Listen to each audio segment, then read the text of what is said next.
On this Monday night, terrifying moments for some Canadians stuck in Mexico. The chaos after police killed the country's most wanted cartel kingpin. Is this the day I'm going down? What it means for stranded travelers. Global Skylar Peters is in Mexico tonight. Plus, why drug cartels have such power over the country. A brutal blizzard hits tens of millions in Canada and the U.S. Look, we have about 30, 40 feet of snow there on our lawn. The treacherous conditions for travelers and even snowplows. A former ambassador arrested in the UK as the investigation into Jeffrey Epstein deepens. And the new evidence that's emerged about former Prince Andrew. Plus, the link between a lack of funding and fewer Olympic medals for Canada. The push for stronger athletic support.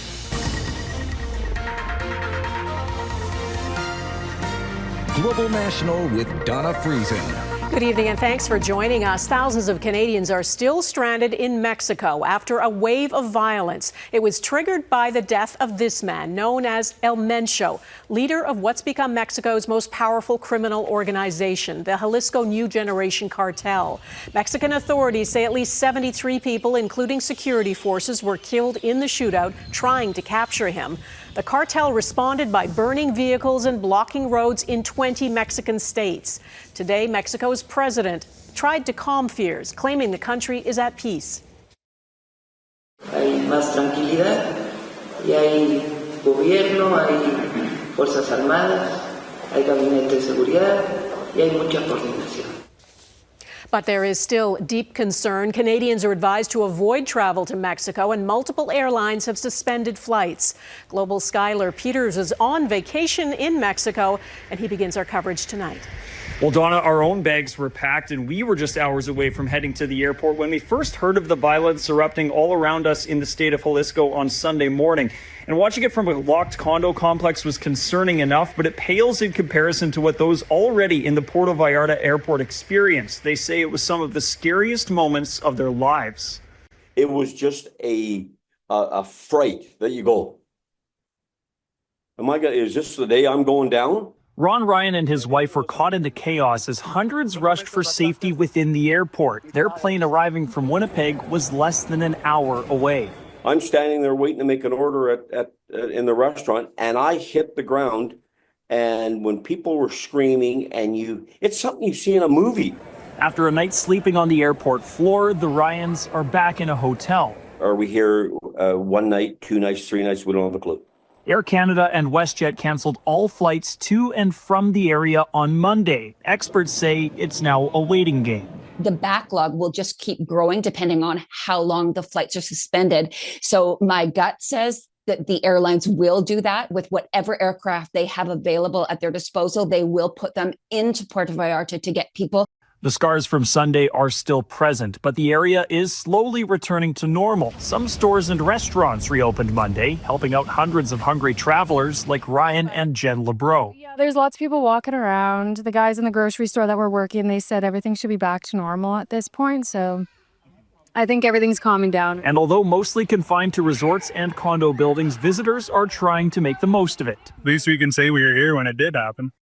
Donna, the LeBreau family is hoping to leave here early next week, if not sooner. But thousands, ourselves included, will continue to watch and wait with a cloud of concern still in the air.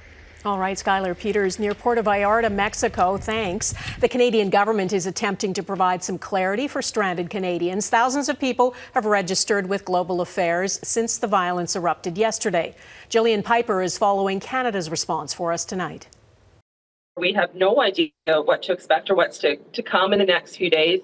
When Canadian Melissa Godbout began her family vacation in Mexico, she never expected to witness cartel violence up close. When there's explosions happening and you can hear gunfire and you're told to shelter in place and you don't know if you have a safe place to shelter in, it's a little terrifying. You can smell rubber burning. More than 26,000 Canadians in Mexico have registered with the Canadian government so far, and 2 people have reported non-life-threatening injuries in the last 24 hours. But Ottawa would not say if those incidents were directly related to the gang activity. I am in contact with my Mexican counterpart who expects the situation to normalize in the coming days. The government is not planning to coordinate additional flights or military evacuations for Canadians stranded in Mexico, but says they are in contact with commercial airlines about when to resume operations. The first and most important thing is to ensure people's safety. The next thing is to be reassured by Mexican authorities that it is safe to fly there. And once that's possible, we'll have more to say. For months, Ottawa has advised Canadians to avoid non-essential travel to more than a dozen Mexican states. And Ontario Premier Doug Ford is also urging tourists to stay away. It's not a stable country right now.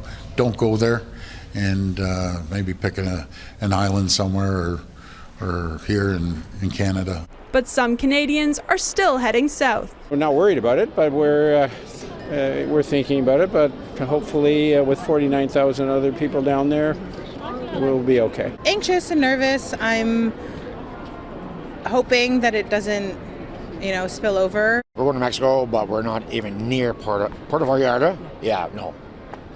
No concerns. The Foreign Affairs Minister says the government has received 440 calls in the last 24 hours from Canadians stuck in Mexico, Donna, and she is increasing consular staff to deal with the influx. All right, Jillian Piper in Ottawa, thanks. Canadians in Mexico are strongly encouraged to register with Global Affairs Canada to get updates and information about the situation. The number is 613-996-8885, or you can email sos@international.gc.ca to request assistance. Mexico is home to some of the most organized, sophisticated, and violent drug cartels in the world. And for decades, they've carried out murders, abductions, and other crimes as they traffic illegal drugs, arms, and human beings. Between the older Sinaloa cartel and its newer, more violent offshoot, the Jalisco New Generation Cartel, or CJNG, the cartels have a presence in almost every Mexican state. There are hundreds of cells across the country vying for control. Jackson Prosco explains how El Mencho was captured and what it's unleashed. The operation to capture Mexico's most powerful cartel leader, known as El Mencho, unfolded in a small town near Guadalajara, where Mexican special forces acted on a tip from an associate of one of his romantic partners. In the raid that followed, the wanted drug lord was seriously wounded. He later died during an airlift. This was a very, very effective takedown of one of the biggest leaders, and it was done, based on the intelligence that they conducted primarily. Mexico's defense minister became emotional as he honored the 25 National Guard members killed in Operation Sunday. The prosecutor's office, where El Mencho's body was reportedly taken, is now under heavy guard. President Claudia Sheinbaum denied direct U.S. involvement in the operation, but acknowledged the Americans did provide intelligence. U.S. President Donald Trump has previously threatened military strikes inside Mexico targeting cartels and has designated El Mencho's cartel a foreign terrorist organization. It's no coincidence that the Mexican government decides to act when it's under unprecedented levels of pressure from the Trump administration to crack down on the cartels. The fear now is that violence may continue to spiral as cartel members fight for power and battle for territory. There are three people who are going to compete to become the new leader of the cartel, and the political protection will go on. While experts warn the death of El Mencho alone will do little to disrupt Mexico's sprawling narco empires. It is a very superficial way to attack the cartels and doesn't speak to a sort of more profound, deep extraction of their roots that are so deeply embedded in Mexico.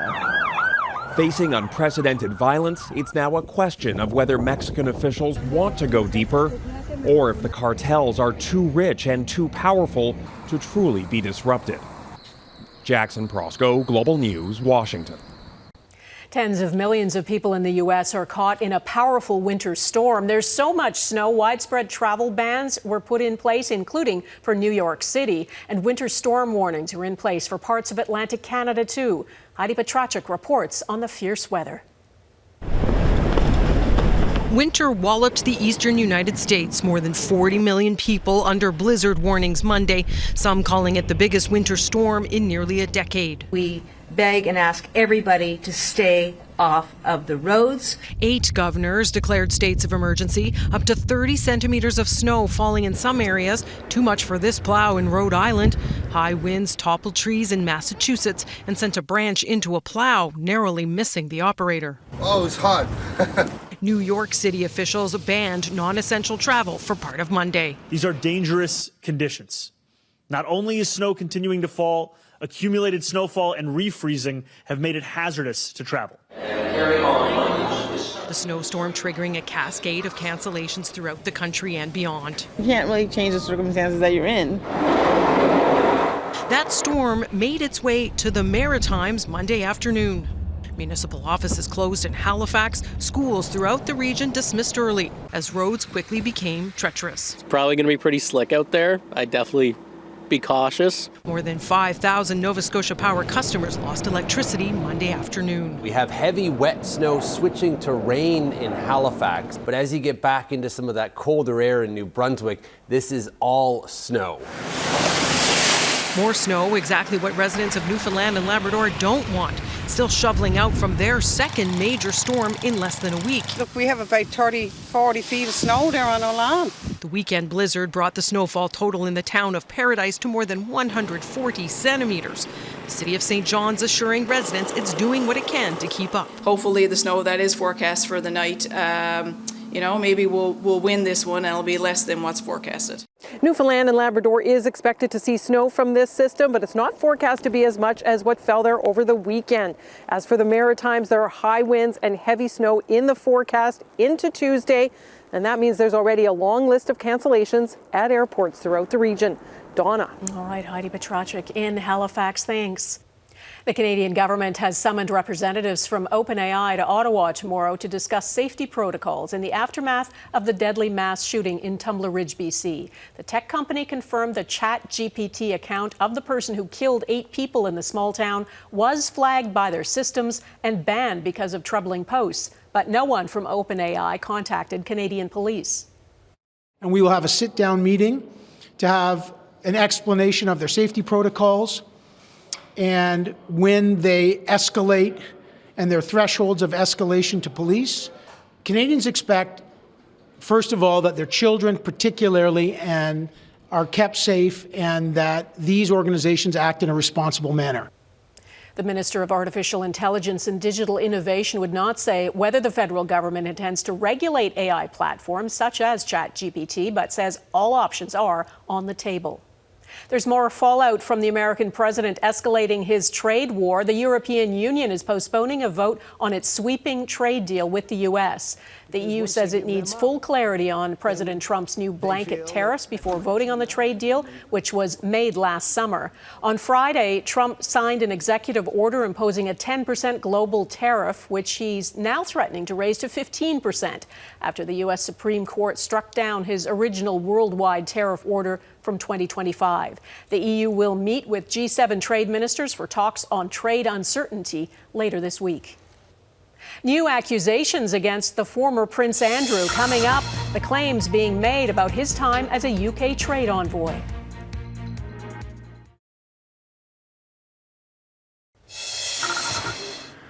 That's the former British ambassador to the U.S., Peter Mandelson, being taken into police custody in London today. Mandelson was arrested on suspicion of misconduct in public office, and he's being questioned. He has been accused of passing market-sensitive information to convicted sex offender Jeffrey Epstein when he was business secretary in the UK government. And today, new claims are being made against the former Prince Andrew. He was arrested last Thursday and questioned for 11 hours before he was released. At the center of it is his relationship with Jeffrey Epstein. And as Vincent McAviney reports, there are new allegations from former civil servants about Andrew's excessive spending during his time as UK trade envoy. While the Prince and Princess of Wales were trying to keep up appearances on the BAFTA Awards red carpet on Sunday night, police continued to search a property neighbouring their own.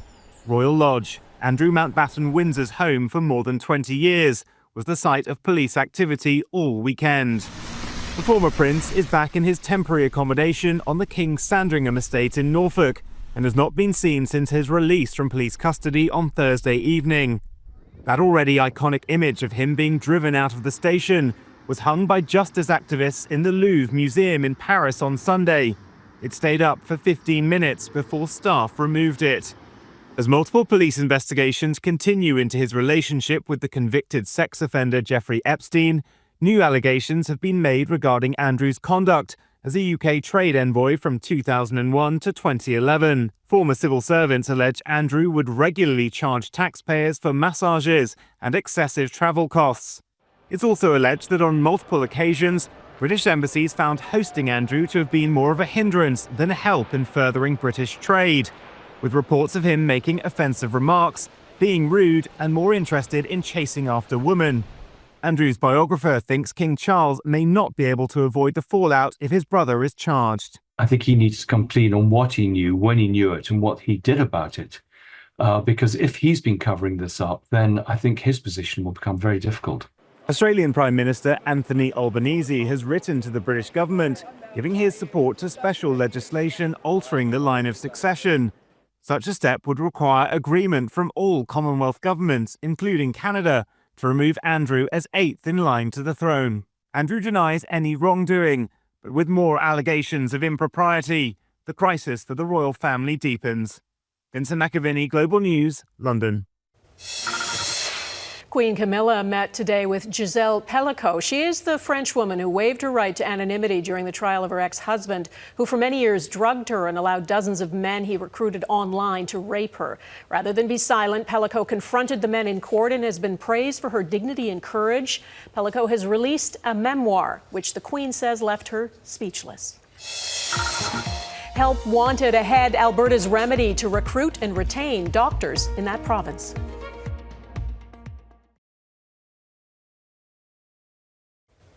Alberta's government has announced what it's calling a record investment in supporting doctors. Most of the money is going to fund higher pay for family physicians, in line with what doctors had already negotiated with the province last year.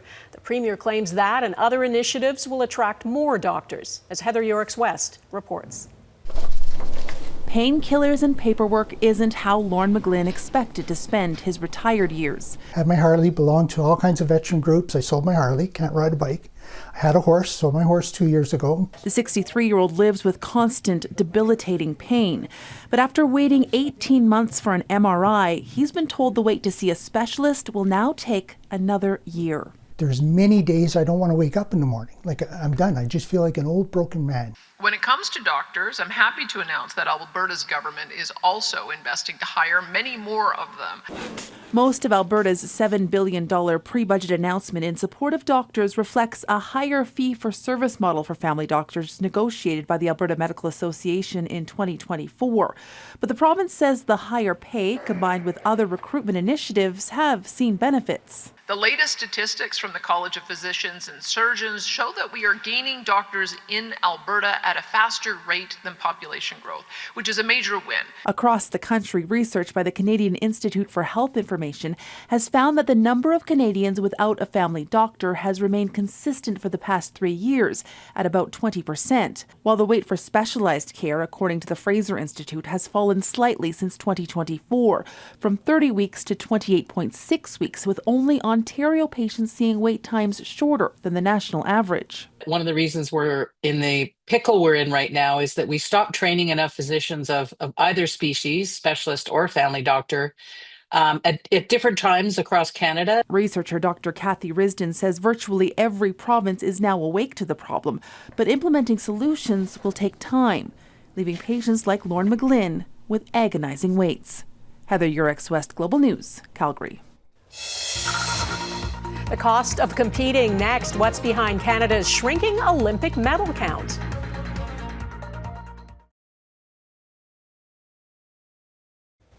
All the competition is over at the Winter Games in Italy, and athletes are looking ahead to the next Olympics. Canada finished in 8th place in the overall medal count with just 5 gold. That's our lowest medal haul at the Winter Olympics since 2002. Some of it was because of bad luck or razor-thin margins.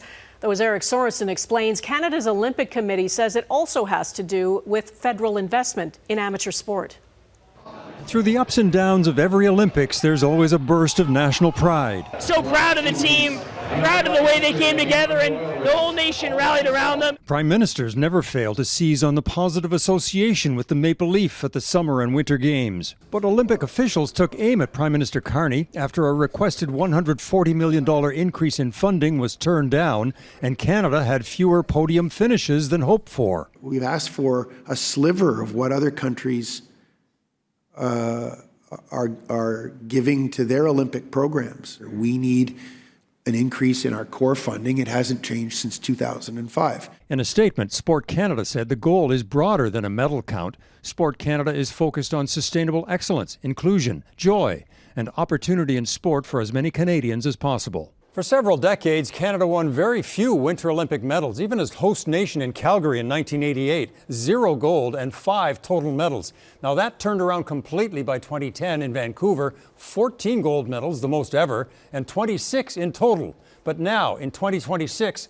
5 gold and 21 medals overall. Signs that Canada might be slipping back. More than 20 years ago, millions of dollars were put into sports as the Own the Podium program was established, and it paid off in more Olympic medals for Canadians. Gone are the days where we, as a nation, are just happy to be participating. But the Carney government has shifted priorities. This year, defense is getting more money. Core sports funding is not. I don't think that we should be pitting sports funding, arts and culture funding against, say, funding for healthcare. That's often how these things are pitched. What is, in fact, where this money is going is to defense. Canadians still earn 21 medals at the Winter Games, but most of those who did are over the age of 30, and the fear is that in 4 years, Canadians will not be as competitive as they have been up to now. Eric Sorensen, Global News, Toronto. That is Global National for this Monday. I'm Donna Friesen. Tonight's Your Canada is Sturgeon Creek in Winnipeg. We'd love to see Your Canada. Please email it to globalnational@globalnews.ca. And thanks for watching. Hope to see you here again tomorrow. Bye-bye.